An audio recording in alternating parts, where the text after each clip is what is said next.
Making Queensland Safer bill. The question is that the long title of the bill be agreed to. Those of that opinion say aye. Aye. Those against no. I think the ayes have it. They're putting their trust in a new leader after a long, hard road fighting for change. It's the day that we take the first step towards striking back against the youth crime crisis. No bill or amendment seeking to amend the Termination of Pregnancy Act 2018 is allowed to be introduced. The camera's capturing a moment in history. 2 Prime Ministers, 1 team. Papua New Guinea has made the big time. The Prime Minister marching towards next year's election. But for Anthony Albanese, can I get one too? The polls are less friendly. Despite all the prognostications, there's only a couple of months in it. Either way, Anthony Albanese will be the only elected first-term Prime Minister since the Second World War to go full term. Whatever else happens in 2025, we will find out if being an outlier was a good or bad idea. Hello everybody and welcome back to the AuspolChats podcast, the very last episode of 2024. My name is Jack. I'm Luke. And we are going to be diving into a bit of what Luke alluded to last week in some of the topics that we'll be discussing. Because again, it is the end of the year, so, you know, there hasn't been too much going on. Well, there has been still a bit going on, but not as much as you'd probably expect earlier on in the year or even the midway point of this year. So obviously one of the things that you spoke about right at the end of the last podcast was adult crime, adult time. So those laws recently passed. So again, I mean, I hate to just throw you straight into the pits of the throw you right in front of a train, but what do you think? Adult crime, adult time? Well, just like all of Queensland who's seen a billboard in the last 6 months, we know it is adult crime, adult time. Mm-hmm. But the Making Queensland Safer laws officially passed Parliament. I don't agree with them. I think it's very dangerous. I mean, I'm going to rattle off a few legal terms here, Jack. Okay. Specifically, age of criminal responsibility. Okay, I'm ready. For folks at home who don't know what the age of criminal responsibility is, that is the minimum age in which an individual can be arrested for, charged with, and found guilty of a criminal offence. It's important to know that while that age is 10, I just want to read you a little excerpt from my research. While children over 10 can be held criminally responsible for their actions, the law recognises that many children between the ages of 10 and 14 lack the maturity to understand the difference between right and wrong and should not be held responsible. If a child between the ages of 10 and 14 is charged with an offence, but the prosecution cannot convince the court they had capacity, they will be found not guilty based on immature age. These laws, adult crime, adult time, they're looking at charging young people with adult sentences. I think it's very dangerous. You know, they wanted to get them passed before Christmas. A bill like this that has wide-ranging repercussions gets over a month of scrutinisation, gets a month to be discussed by experts, legal experts, community consultation periods. The LNP took to the election. They said we're passing it by Christmas. They got it passed by Christmas. Yeah. It was a week that it was able to be scrutinised by the public. Obviously, it was going to pass regardless of what that scrutinisation by experts and consultation happened. But at the end of the day, it's very strong. You and I have both given our thoughts about the youth crime crisis. These laws must be friggin' good, Jack. Yes, the crisis is. I was about to say they solved it by Christmas. The night after the election, it was actually quite disturbing to me personally. You know, you had all these constant CCTV footage of, you know, criminal youths trying to break into houses, break into cars, loot stores, and use arson attacks, all this stuff. Right, like it was constant, non-stop, all the way up until the election. And it was just very interesting. I had this thought in the back of my head. I didn't want it to be true. It was one of those, like, you know, intrusive thoughts. You don't want it to be true. But then when it ends up being true, it's actually more terrifying. But, you know, I had this thought. I was like, look, when the election is all over, we're going to virtually hear nothing about youth crime anymore right after the election. And, you know, obviously after the election, I still haven't seen on Channel 9, Channel 7, Channel 10, obviously the major private news networks, you know, other than when the laws actually came in and they passed Parliament, I didn't hear anything about youth crime. And the most disturbing part about all of this is that the fact that the actual crime rate amongst youth offenders categorically has been on the decline for just over a couple of decades. And the information is right there. You can see it in the police data. You can see it in a whole bunch of different journals that have published stuff relating to this. It's just the perception and the reality was just mixed. And it's not to say, and look, it's not to invalidate people who have had personal experiences with youth offenders and youth crime and whatnot. There's obviously been a number of different horrific stories from a number of different victims of youth offenders. But I think unfortunately those people's voices have been amplified to be able to give the impression that this youth crime crisis is out of control. And then it obviously doesn't help either that the news is obviously publicised. Whether or not youth offenders are getting charged, how much they're getting a smack on the wrist and all that stuff. So there has been that kind of element as well to reporting the sentencing of these youth criminals and whatnot. But some can be as young as 10, as young as 12, as young as 14. So it just really, again, the actual crime rate has gone down, but it seems to be the community perception has been, it's out of control. And I guess the messaging for youth crime has been incredibly strong, and obviously was an LNP winner, which is partly the reason why they've been able to sweep the state election. So remember you bit off about, but I will say, personally, I'm a big lefty, Jack. But when it comes to issues like crime, those types of issues of law enforcement and whatnot, I am quite right. I do swing to the right very heavily. I'm probably more aligned with Peter Dutton on law enforcement than I am with yourself. And I do think we do need to leave our luxurious bubble of southeast Queensland. I do think that once you hit north of Brisbane and the further you go north, there are legitimate issues of crime up there. Yep. And I think even in some of our communities, we are very lucky to live where we live. Very, very lucky. And there are still, youths going around smashing windows, smashing houses, stealing cars. I don't think that the crisis is, I don't think, well, in the southeast, I don't think it was a crisis, but there are issues up north. But I look at the brief of the actual making Queensland safer laws, and I look at them. And it does disturb me because I'll rattle off a few statistics for you here. Yeah. Murder, the current maximum for youth offenders was 10 years or up to life imprisonment, if particularly heinous in the circumstances. Under the new laws, it's mandatory life imprisonment with non-parole of 20 years. That means that a 16-year-old offender who is convicted of murder will not be eligible for consideration of release on parole until they are 36. Acts intended to cause grievous bodily harm. 10 years or up to life imprisonment, same thing. Maximum life imprisonment with non-parole at 15. Unlawful striking causing death, 10 or up to life. Now it's maximum life with non-parole period on the lesser of 80% of the sentence or 15 years. Grievous bodily harm, 7 to 14. Wounding, 3.5 to 7. Serious assault, 3.5 to 7. Robbery, 7 to 14. You're telling me that if an 11-year-old robbed a house, the maximum sentence they can receive is 14 years. You're telling me that a 10, what did I just say, 11, 10, what? Yeah, 11, yeah. So latest 10, whatever now he's getting released 26, 27, 28. Yeah. I think that, and again, I do really believe in strong law enforcement, and I'm very quiet to the right on crime and how we police these issues. Although I do believe in education and welfare and whatnot, and rehabilitation. I do believe that is how we fix crime. But I do believe in the protection of the community. It disturbs me that what we could see is a radicalization. If you put these impressionable 10-year-olds that were going out and committing these crimes, we're going to put them in. Well, I don't know if they'll be in juvenile. I suppose that because they're under 18, they'll be in juvenile facilities, and then when they reach 18, they'll be moved to an adult facility. Yeah. It disturbs me that they can have that such large part of their lives where it's the most impressionable time of their lives. Yeah, and so that's so too. And they're in the system.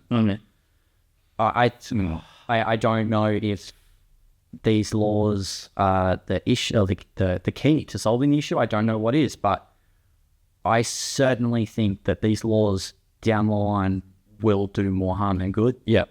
I think that there may even be a massive reform of these laws one day in the future. And it scares me that they were passed so so viciously and so quickly. Yeah. Yeah, and obviously as well, this it's not guaranteed either with a lot of these sentencing. Again, these are just increasing the potential maximum. That's right. It's not like every kid's going to be sentenced to maximum life imprisonment. It's just a possibility. Because I have seen that a little bit online with some of the discourse surrounding these laws. And yes, while I agree they are extreme, I think a lot of people, going, well, this could, if you commit robbery, you're definitely going to get 14 years. All of these the commentary around it. It's definitely like, if you commit this crime, you're definitely going to get the maximum possible sentence. It'll just give judges more flexibility to be able to power. So it's whether or not actually then if the judges are actually going to even apply some of these sentences. And it does bring me to something that I came across. I saw an interview with Tim Nichols. Yes. And that was at the time after the LNP had won the election, and he was the incoming health minister. But obviously before the election, he was the Shadow Attorney General, Queensland's lawyer, effectively, if you're not familiar with what an Attorney General is. Yep. He would have had a very large part in developing those laws, developing what they took to the election. And I wanted to write this down because I wanted to be absolutely sure of what I saw in that interview. And he was asked the question of, will the laws be able to reduce youth offending, and how will they do it? And he said that they'd be subject to the same processes in court as an adult would be. Potentially, they could end up with the maximum penalty under those circumstances. And then he went on to add that in reality, the laws would be aimed at people in their late teens who are repeat offenders. Yeah. Yeah. What I mean, I believe that, that is the intent of the law. And I'm not going to, I've spoken about whether I believe that's how. I'm not right now. I'm not talking about if I believe that what Tim Nichols is saying, if that's a valid part of the law. What scares me is that a judge now has the ability to sentence a 10-year-old to life imprisonment with a very long period of release before parole. Yeah. It's a very long time for a 10-year-old to be locked up before the possibility of parole. And that scares me because I do think that there will be issues where that maybe a kid gets on the wrong side of a judge. Maybe he gives him a bit of lip in court, and all of a sudden it's okay, well, I don't believe that this child is going to do the right thing. I don't believe this child is the prime type for rehabilitation. It's going to take a lot of effort. Maybe he will reoffend if he gets out. If a young impressionable child committed manslaughter, say it was, he accidentally murdered somebody, or he caused the death of someone. But if an impressionable prepubescent teen went into a court and started giving the judge lip, F this, F you, blah blah blah blah. Do you think that a judge would be less inclined to give him a lenient sentence and execute the power of law? Well, probably depending on the judge, it probably would be. You would galvanise the judge to be able to... That's my point. That's what scares me about, an individual now has the power to sentence a 10-year-old to life in prison. The other part about these laws too is what I find interesting is that there's been very little talk about this new revolutionary way that they're going to rehabilitate. Obviously, they've been talking about the punitive measures, like how long they've been in prison for, and how long they're going to, how long the non-parole period is for, and whatnot. But they haven't talked about, and they haven't been very specific on about the details in regards to how they're going to be rehabilitating these youths when they come outside of the prison system. How are they going to equip them with the skills necessary to be able to function outside in the real world, outside of the prison system in general? So, I know that Norway is a very extreme example of this, and keep very much in mind this is for maximum security people as well. So, these are people who have committed absolutely heinous offenders. But even for their absolute maximum security prisons in Norway, the focus is on rehabilitation. The focus is on making sure that they're able to make a living outside of the prison system, so that they don't reoffend and they don't come back. And in Norway's case, anyway, they have one of the lowest cases of reoffending, in the world. So whether or not it's due to their prison system focusing on rehabilitation, or whether or not it's due to other societal factors, but I very clearly I think that this whole focus on rehabilitation is a way in which people are able to function outside of the prison system without then leading them back to crime. But we haven't heard, again, like I said before, we haven't heard very much about this whole revolutionary rehabilitation, because David Crisfield would always say in his press conferences, we're going to focus on these making Queensland safer laws, while also making sure that we have world-class rehabilitation. And what that looks like, we don't know. We've got the making Queensland safer laws that were right in front of us, but how they're going to rehabilitate, especially when you've got such long sentencing as well, especially when you've got, obviously, the one thing I will say though, and this is kind of a bit of a switch up because I kind of forgot where my trail of thought was going to go, but just to counter this, the whole point, because I guarantee there's going to be at least a couple of people that would say this, and this is not something that I necessarily believe. This is just, play devil's advocate a little bit, but what if you were presented with the argument that, well, it's actually only going to apply to people who are reoffenders and not first-time offenders? Wouldn't these laws be good for those people who are constant serial reoffenders, like the government was trying to imply that they were? What would you say to that counter-argument? That's only people that are reoffending. If the laws are executed with that intent of people who are serial offenders, I think that if there is a chance that they are beyond rehabilitation, and if the court decides that they will reoffend, then absolutely you use those laws. These laws do scare me. It's the punishment, it's the power, but I do think I don't think that they were needed, because I don't think that they will act as a deterrent, which is the whole point of the laws in the first place. Yeah. I do think that in the end, if you do have an 18-year-old, say you've got an 18-year-old that's walked into court, his first crime was drunk driving, that escalated into a burglary, that escalated into a manslaughter or murder, then I do think lock him up, life imprisonment. But obviously with folks, you want these people to be going to a facility where there is a chance of rehabilitation. Yeah. So, he did get sentenced to life imprisonment, but after 15 years, parole comes around, he's rehabilitated. Welcome him back into society. But I do think if you're looking down the barrel of an individual who is reoffending and the crimes are getting more violent every time, then I can understand the LNP's perspective from that point. I think they should be executed to that degree. But the laws were introduced as a method to end youth crime. Yeah. And while I'm saying that the law should be executed to do that, to do what I've just spoken about, I don't know how they end youth crime. That's my argument of, the power, the ability of the laws do scare me. If they're used in their proper intent, absolutely. But I don't see how they solve youth crime. My issue is that they've treated this kind of like a silver bullet, like this is going to be the way that we're going to reduce the number of victims. And again, very interesting language from Christopher Lee. He said this throughout the whole campaign. He said it before the campaign even, saying we're going to be reducing the number of victims. Well, he staked his leadership on. He staked his leadership onto it. He said, if the youth crime rate, if the crime rate wasn't going to go down, or if the victim numbers weren't going to go down, then... But he walked back on it. He did. It was victims per capita. He changed the metric. Yeah.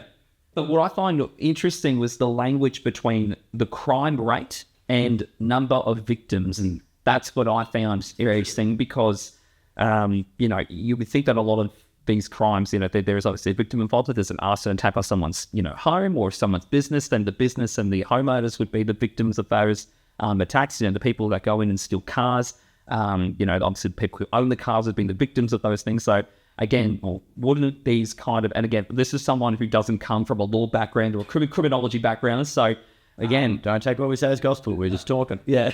So wouldn't the number of victims and the number of the crime rate, wouldn't they be kind of one and the same? Or obviously the victimless crimes like taking drugs? Well, no, because if there was an arson attack and there's a family of 6 in that house, that's 6 victims to one crime. Yeah. So I do think that, again, no law background, but, if someone steals a car and, it's a husband and wife that own that car, that's 2 victims. Yeah. Obviously murder is 1 victim. But I do think that they're probably, again, I haven't looked at crime data. I've seen the summaries of what the experts have put out to say that it hasn't been a crisis, but I haven't deeply looked at that data. I don't know the discrepancy or the similarity between victims and the amount of crime. I couldn't tell you that off the top of my head. And I couldn't tell you if I researched. I don't have a background in law. I'm not going to pretend to say that I'm going to look at that and go, I'm an expert. Yeah. And I think, again, we'll have to wait and see what these laws do. We'll have to see what the effects are. But, obviously when the first time that someone is going to be, sentenced with these laws, it's going to be a big story. It will reach all over the state and probably all over the country, maybe, considering this is the only state that has had this, adult crime, adult time policy. And what I think another dimension as well, I think to all of this as well, is that how many social workers as well would be feeling the brunt of this adult crime, adult time. The social workers that end up working. Social workers, think of corrections officers underneath. They want to lock up more kids. Where are you getting them to watch them? Where are you getting the cells? Yeah. There needs to be more resources. Where do you get it from? Yeah.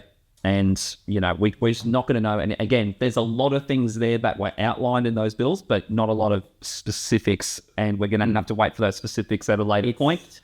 It's a wait and see kind of thing. It's a wait and see to see the first individual that hits one of these sentences. Yeah. What happens when an 18-year-old gets sentenced to life in prison? What happens when a 16 or a 17-year-old gets sentenced to life imprisonment? That is the powder keg, and how do these laws work? And then we're going to see whether or not that's in the next maybe decade or so. I mean, even then, who knows if the next government, whatever it will be, maybe LNP or Labor, if Labor's going to repeal these laws anyway. So maybe this might only be in effect for the first 4 years, and then, if Labor wins the election in the next election cycle, they might repeal them. But then again, they also voted for the adult time and a crime policy as well. But I guess that's more not... It's more of a 4 years discussion, 3-4 years discussion time. Yeah, of how the eve of the next Queensland election. Yeah, definitely. Well, what I do want to ask you about, Jack. Yes. We've spoken a lot about adult time, adult crime. We have. I want to ask you about the gag order on abortion. Yes. It's been banned from Parliament. Yeah. I think it was the most ludicrous thing I've probably ever seen in Parliament. And keep in mind, I've only been alive for 24 years, so there could have been 25 years now, actually. There could have been a much more, absolute sanity in the Parliament, but I would have gone Fitzgerald inquiry, but that's actually, yeah, true. But my whole thing, this is the party of free speech where you can speak your mind, no matter, it doesn't matter what your views are, you can at least, I'll fight for your right to, speak them.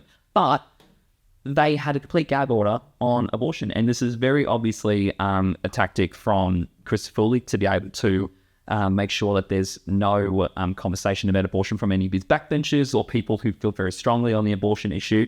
Obviously preventing any leadership challenges that could come from that, and any complications that could come from that. Because again, he campaigned really hard on the facts that, there'll be no change to the abortion laws, absolutely none. What we didn't realize at the time, I think, was that he actually literally meant no changes, at all. Not just repealing abortion, which is what a lot of people thought the changes would be if they got into power. It's actually just no discussion at all. And what this has closed off is not only the discussion about the removal of abortion laws, but it's also removed discussion about potentially improving them. So this blanket gag order is just, it's still going to harm women at the end of the day, because you can't have any further discussion on, okay, well, these are the problems that we have with the current abortion system. What ways can we improve it, or what legislation can we introduce to prove it? We can't do that now because of the gag order. And it was actually so last minute, and it wasn't brought to anyone of the Parliament's attention. Stephen Miles was actually walking out of the... Oh, gee, that's right. Stephen Miles was actually walking out of the parliamentary chambers as David was doing his speech. So, I mean, you guys, you've just heard my thoughts. But what did you I think on Miles to stroke. I think he's an absolute genius for doing it. I genuinely do. I think he copped so much flack about it. And there was a massive change in momentum against the LNP towards the end of the election, because it went, hang on, the LNP might genuinely get rid of abortion. Cat is going to introduce a private member's bill, and all of a sudden, abortion rights in in Queensland could be a hell of a lot weakened. Yeah. I think he's so genius. Because... Are you giving Chris fully credit? I'm giving Chris fully credit. Okay. Credit to Chris. Okay. Credit to Chris. He voted against abortion. Yes. His deputy leader the deputy premier voted against abortion. Mm-hmm. I think a stunning 80% of the current Queensland cabinet voted against abortion. Yeah. Now, let's be real. The main point against the gag order, like you said, is now we can't talk about abortion at all, so we can't improve it. That wasn't going to happen under the LNP. No. They weren't going to introduce anything to improve abortion for women in Australia, for Australia, in Queensland. Well, they weren't going to touch it with a 100-foot pole if they could try. They wasn't introduce anything to improve it over the next 4 years. Labor, even if they wanted to, even if they had the drive to, there was something that they could action and improve with abortion, they don't have the numbers. Even with the crossbench, they still, like, obviously, you know, you've got Katter. But the current state of the Queensland crossbench, they wouldn't be able to pass any kind of meaningful action on abortion. No. So I think it's genius because he didn't stake his leadership. I think he did say something about his views on abortion actually at Griffith University. He did, at Kerry O'Brien. You know, he's been very vocal about his opinions on abortion and that he's not going to change it. But then the election happens. Everybody got really antsy after Robbie Katter started saying the second the LNP get voted in, I'm going to introduce a private members bill. Now, I don't believe that was to ban abortion. I believe that it was to change the number of weeks in which an abortion could be performed. Yeah. But everybody went, hang on, they're banning abortion. And again, you know, basically all of his leadership team voted against it. I think it's genius. Now he's not going to get, you know, there's going to be nothing about abortion for the next 4 years because he can't be attacked on something that he's not talking about. Exactly. And you can attack him for not talking about it. But which I will, but, you know. And again, as you should. But it's a lot easier to defend your views on abortion when you're not talking about it. And it might also say as well that some of the commentary as well surrounding this saying that, you know, well, this doesn't mean that we can't discuss improvements on the legislation. We can't discuss, you know, abortion at all. This just means it can't be repealed. No, it very clearly states in the amendment, it says that there will be no discussion on amendments. It very clearly says, it doesn't say amendment, it doesn't say repeal, it doesn't say, just talking about it at all. David pretty much just gave, and whatever his leadership team, I'm pretty sure this would have been a discussion amongst the leadership team. It wouldn't have just been a David situation. But I'd love if it was a captain's call. Yeah. If he just went, I'd really love that. I mean, like you say, it was probably taken to the cabinet. Now, again, I think political genius, it sounds so nice. Morally, I think he's a coward. Yeah. He's just outright going to say, oh, yeah, we're not talking about abortion for the next 4 years. Yeah. I think that's very cowardly.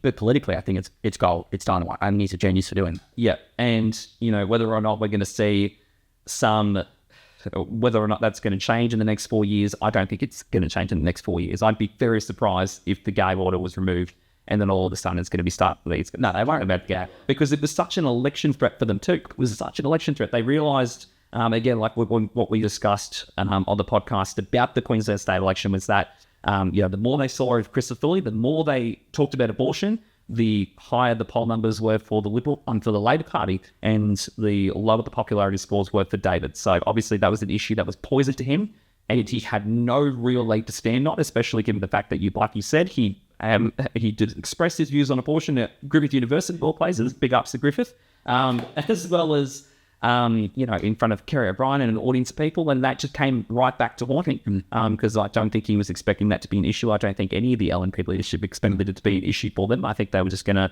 sweep right in, but obviously that was a threat to them. So I guess when you phrase it like that, I think it is a bit of a masterstroke, but I could also say that I definitely will be attacking him on this one. I definitely will be saying that, like, I completely agree, he's a coward. That, like, there's no other way to put it.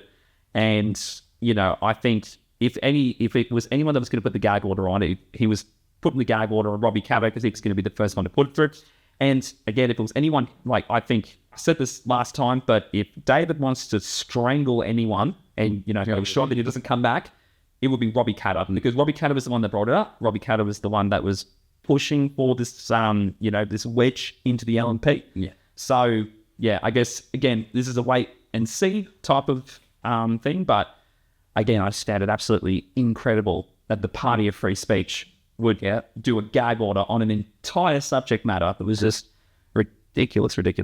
But, you know, I mean, I guess that, well, it doesn't lead us into any real particular area, but it's just an issue of character. Yeah, issue of character, again, for Christopher Lee. And, you know, we're going to have to see how that kind of plays out in the next 4 years for him, because, again, 4 years is going to be a very long time. Now, at AuspolChats first. Yeah. Starting a sports segment. Yeah. PNG gets the NRL's 18th team. Thoughts, Jack? I'm not too much of a, you know, NRL guy. Like, the most I've ever watched the NRL was, you know, every time the State of Origin pops on, that's probably when I watch it, and in the grand final and maybe the Pacific final. Do you know who plays in? I know now. No, we're not talking about politics, but yeah. Do you know who plays in State of Origin? Queensland and New South Wales. Very good. Mm. So, Do you think that there was some kind of security agreement that the federal government pushed in order for PNG to sign on that license? I absolutely, I mean, international relations is definitely your area of expertise. But I think maybe I didn't really think there was that lens to it, but I guess maybe there might be. I mean, I think there were also the federal government. Because, I mean, the government have come out and denied it. The NRL have come out and denied it. Yeah. But we know that, when the federal government sometimes says something, they do the opposite.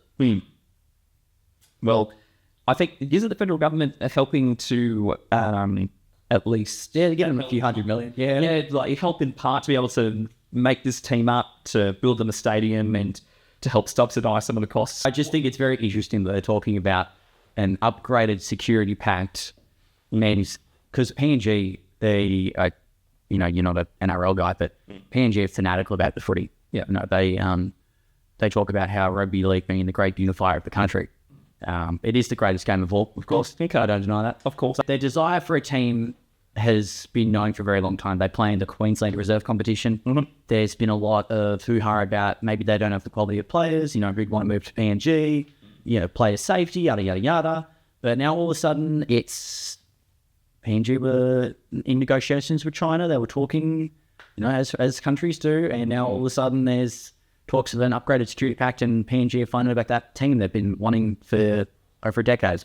That's why. The timing is very funny. Yeah. I was going to say, you think the timing played a major factor as to why you think that this could be the particular reason as to why the Albanese government was giving them the... I mean, look, Albo's a fan of footy. He could have just generally believed in the power of PNG. Hey, so was Scummer. That's true. He's a big Sharkies. He could have hated the teams playing him as name Shark 1. So what on him? That's true.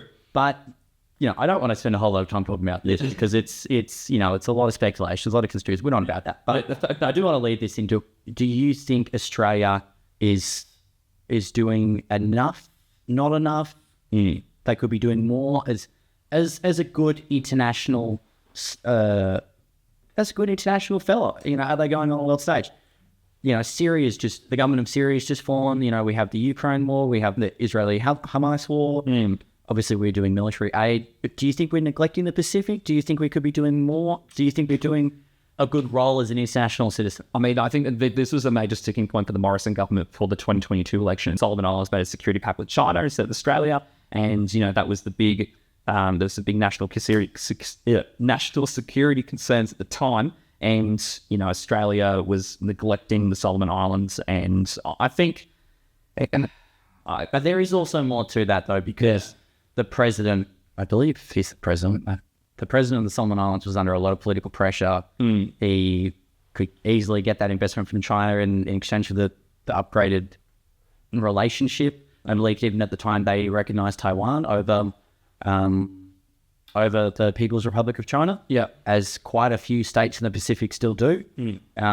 So it is that huge shift. And what I think is really scary is China has very, very, very few foreign military bases around the world. But the idea of them being able to build a facility that's 2,000 kilometres away from the coast of Queensland, that worries me. It does. So do you think that they handled that well? Do you think that there's more we could be doing to repair that relationship with Solomon? I definitely think there's more that we could be doing to repair the relationship with the Solomon Islands. Whether or not... I know I'm putting you on the spot here because it isn't your expertise, but I'm just interested. I think there's definitely something more that we could do. What that something is, though, I don't really know because, again, I don't know the specific needs in the Solomon Islands and then what they would like from, Australia and then what we could do to help them. And but I think in terms of us in the Indo-Pacific region, I think we could definitely be doing a little bit more. Obviously, we have been focusing on more conflicts greater than the Indo-Pacific. Obviously, the Ukrainian war, and Penny Wong's big focus has been the Israeli and Hamas war, and it's been there were a couple of just from hearing about the phone calls, apparently there was a whole bunch of heated fuck calls between Penny Wong and the Israeli ambassador and all that stuff. So, because she was involved in that condemnation of Israel. Yeah, that's it. So, and it was like, I think Australia voted for a United Nations motion that condemned the actions of Israel's occupation of Gaza and whatnot. So I think in terms of, we are focusing on the big picture stuff from all over the world, but I think we do need to, that's naturally kind of diverted our attention away from our close neighbours and in the Indo-Pacific as well. So I still do think that we could be doing a little bit more for our Indo-Pacific neighbours, coming from someone who, again, is not just but yeah, what do you think? Should Australia be doing a bit more for our Indo-Pacific neighbours? Or Australia, in my opinion, we're a middle power, but I've always considered us to be a great power when it comes to the Pacific. I think that Australia does have a very large role in leadership when it comes to the Pacific, because the United States have largely abandoned the Pacific. That now that China has become quite competitive in a few of those nations around the Pacific, they're re-establishing a more permanent presence in the Pacific. Yeah. So I think that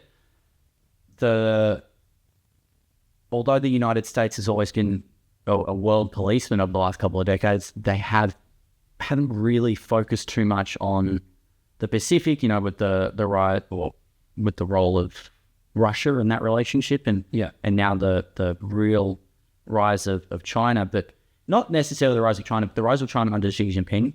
It's the direction of policy under Xi and the way China views itself in the world has become a lot more independent, maybe a lot more charged.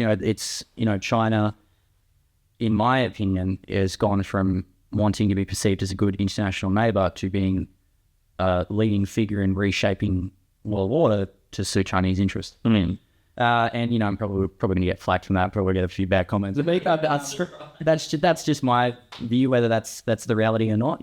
I do think that now that China is wanting to establish more of a leadership role in the Pacific, the United States is kind of coming in. Australia's, been so tethered to the foreign policy of the United States over the last few years. It's kind of like, well, hang on, now we need to make sure that all these nations aren't going towards the Southeast Asia region. We want them, it's the Indo-Pacific, not Asia-Pacific. Yeah.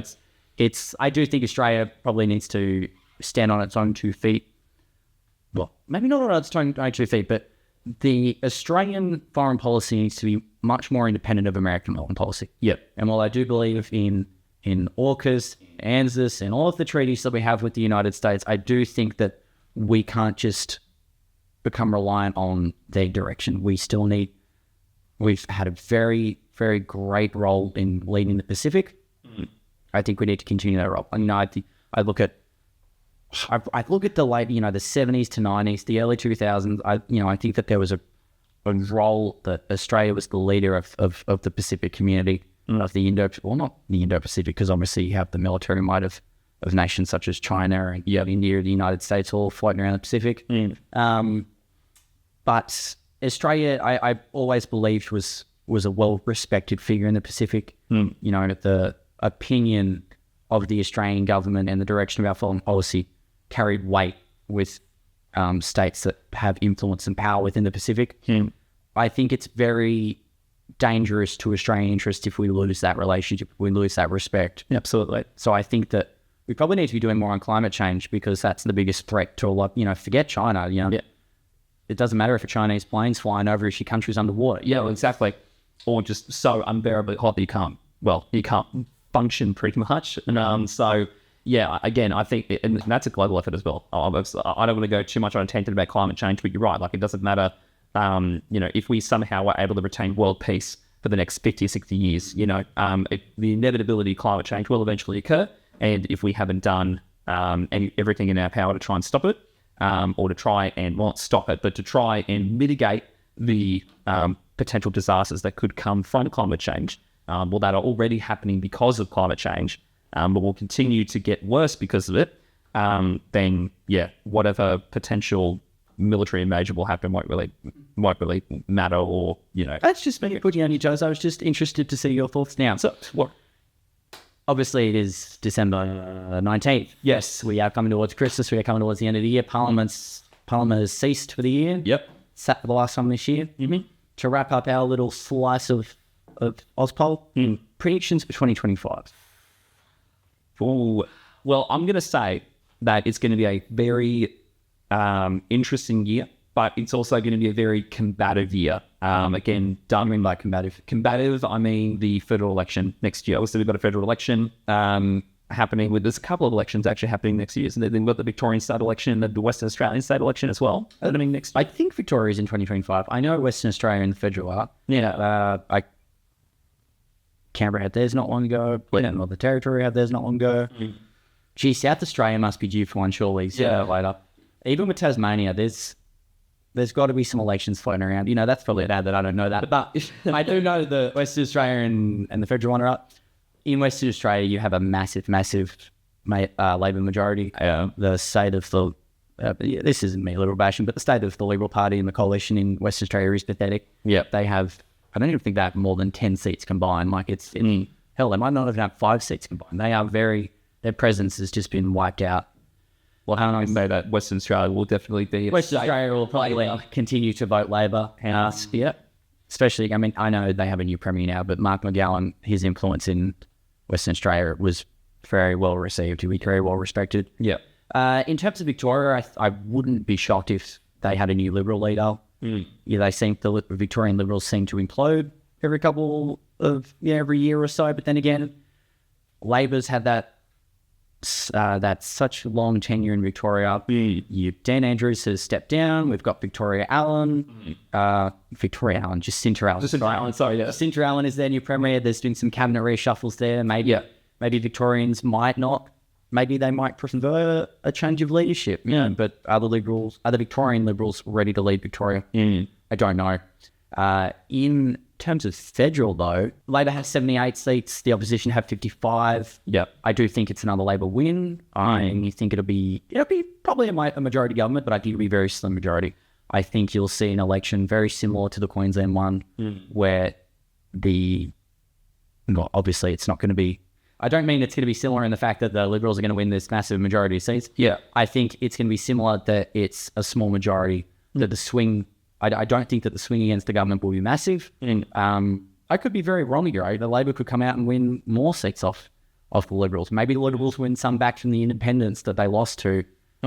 I do think it'll be a Labor majority government. I just don't think it's going to be as large as it currently. I think Albanese has been growing in the... What a dumb prediction. That's such a cold take. What a horrible political analysis, but I don't agree. No, absolutely not. It's not, because I think... Look, Albanese hasn't been doing too well in the polls. You've got the Albanese and Dutton as preferred leader, kind of neck and neck, when it wasn't like that before. Although I think Dutton hasn't really capitalised on Albanese's unpopularity or his... I just really give too much... Personally, I never really give too much flack to the leader preferred poll. I put a lot of faith in the two-party preferred. Because, when you look at... should have been Prime Minister Bill Shorten. That goes out to you, my friend. When you always look at the two-party preferred... Please come on the podcast. We'd love to have you, Bill. Us and our 10 viewers. When you looked at the two-party preferred between Shorten and Morrison, Shorten was always so low and Morrison was so high. True. But those elections were very, very close. They were. So I never put too much faith in that party preferred. I think Dutton Albo's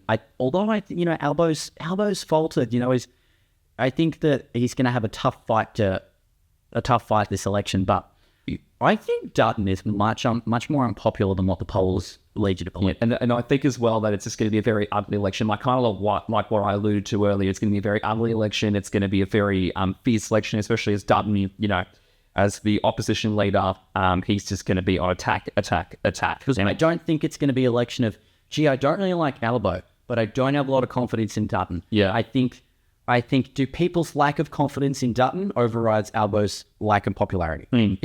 And then also too, we got to think as well that the inflation crisis and the cost of living crisis as well is still hitting people in their pockets. And I think at the end of the day, is it going to be a case of in America, and I'm not saying Australia's the same as America, I absolutely disagree with that comparison. I'm saying that in the sense that it's the felt economy, are Australians going to feel better? Do they feel better now? Are you better off now than you were free? So is it going to be the felt economy? Are Australians going to, are we all going to think, because I'm still feeling the brunt of cost of living prices, I still feel like the government hasn't done a lot to try and alleviate it. Even it doesn't matter how many times I say, the government has actually expanded childcare, they've expanded Medicare and all other vital services. It doesn't matter how many times that you say that it's still going to be, well, you know, what am I feeling personally? What costs, like, how is it affecting me personally? Down there, how are you helping me? Yeah, exactly. And that people might not feel that as much. So I reckon that the cost of living is going to be as big because I don't think nuclear power is this whole debate about nuclear, this whole debate about energy. I don't think Mike Screen, move on. Yeah, I don't think it's going to add up to anything too much in the end. It'll be cost of living, and I think following the trend of global elections, incumbent governments haven't had a very good time. So I reckon that Labor will still get in. I think they'll be either on a minority or they will be just over or just a majority, just over a majority. So we'll see how that goes, especially how the preferences land, especially how if there's going to be another green slide in court. So we're gonna have to wait and see. But I think that's kind of my prediction for 2025. I think it's going to be an ugly election. Cost of living will still be a number one concern for 95% of voters, and I reckon that Albanese will still get in. His government will still get in.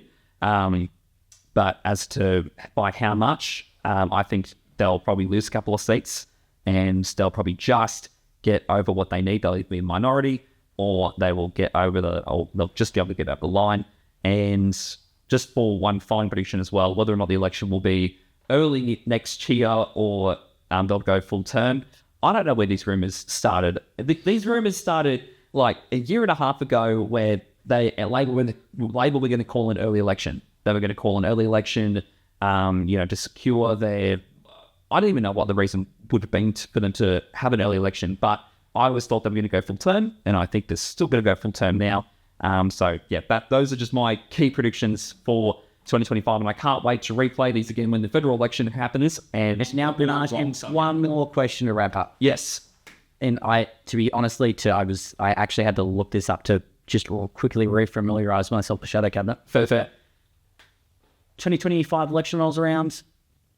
Two hypotheticals, elbow losers, dumb losers.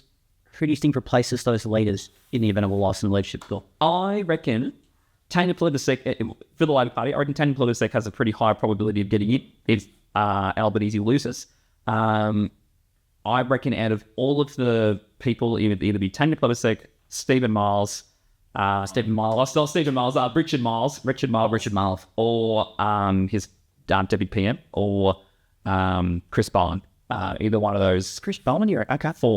Not to say I rate Chris Bowen pretty highly. I still say it's pretty unlikely that Chris Bowen will get into any leadership position, but most likely it'll be Tanya Plibersek.